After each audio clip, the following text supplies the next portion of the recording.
Hello to everyone who's watching. My name is Natasha Erickson. I am a speech and language pathologist at Hall High School.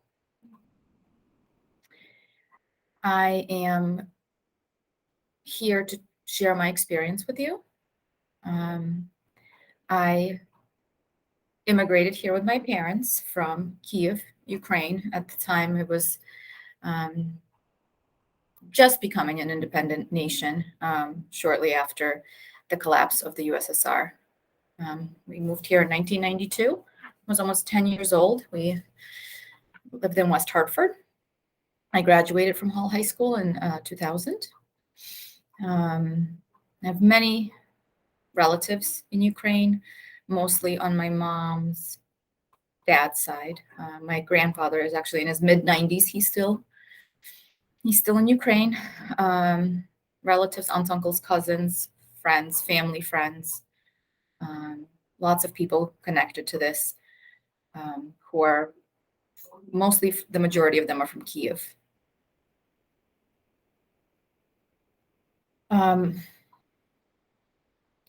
It's very hard to put into words my thoughts and feelings on what's going on, just like for most of you, I'm sure.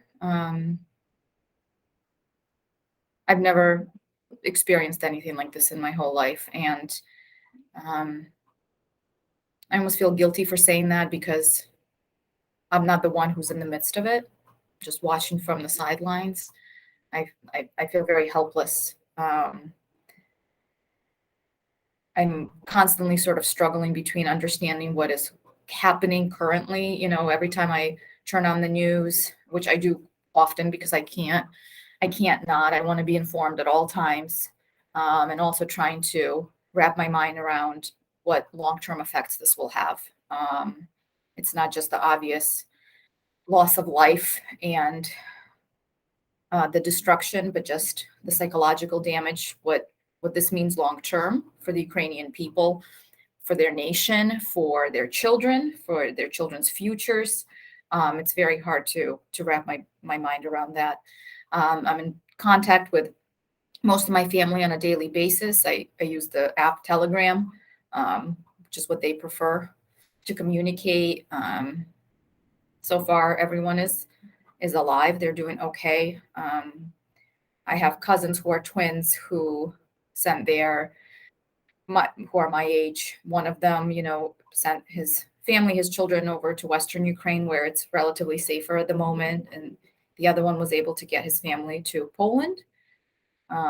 So I'm very appreciative of that, of the support that these Eastern European nations have showed to Ukraine. I think, being from West Hartford, we do have a large community here in West Hartford of people who are directly affected by this. So if you probably know someone, or if you don't, it's, it's not your neighbor, it's your neighbor's neighbor. Or you might be thinking of someone from long ago that is from Ukraine that you haven't been in touch with.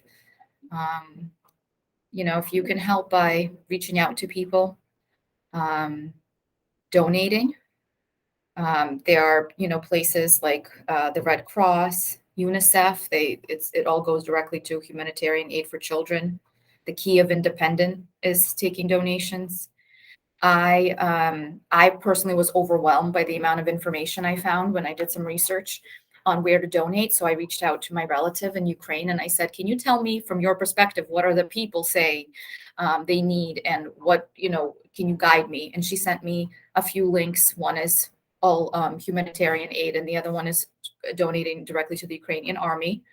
And so I am, trying to get in touch with a representative from the humanitarian organization because they have a warehouse in New Jersey. So I'd like to kind of have a contact person, because I'm hoping that whatever people are able to donate goes directly to support Ukrainian people in Ukraine and Ukrainian refugees at the moment.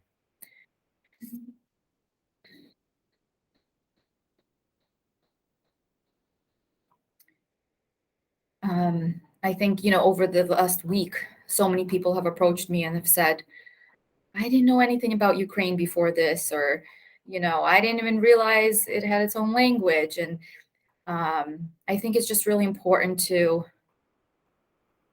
if you want to educate yourself, go to primary sources.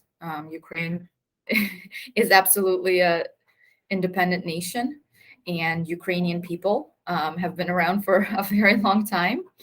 Um, they are, of course, Ukrainians and Russians, they're Slavic people. So, of course, there's a lot of similarities. There's no question about that. And Ukrainians and Russians actually have lived amicably for a very long time. There's a lot of Russian speaking people in Ukraine, many, many.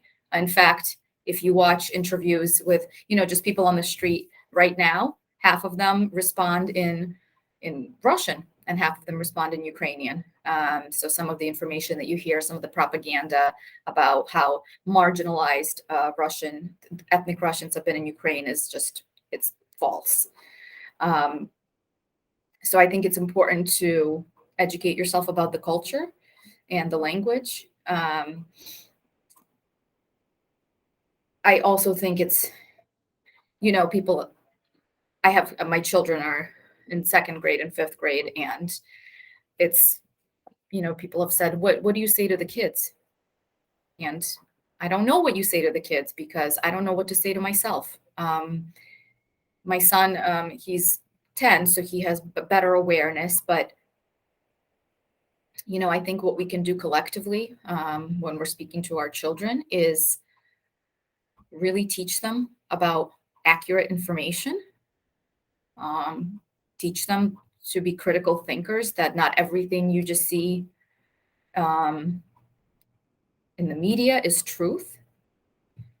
And I think we need to teach our children to think about where things come from. I'm one of those people who takes things for granted. When I'm getting gas at the gas station, I don't usually think about where my money's going to. But it's very important to understand that we all had a contribution, right, in current events. And I think these are the things that we need to teach our children, is to be mindful and to be aware of what goes on around them. And we need to teach kindness, because many people are wrapped up in this who don't want to be, who are fearful.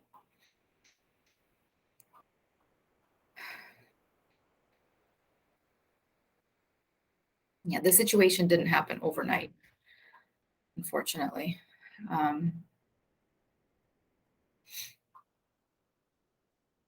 Thank you for listening.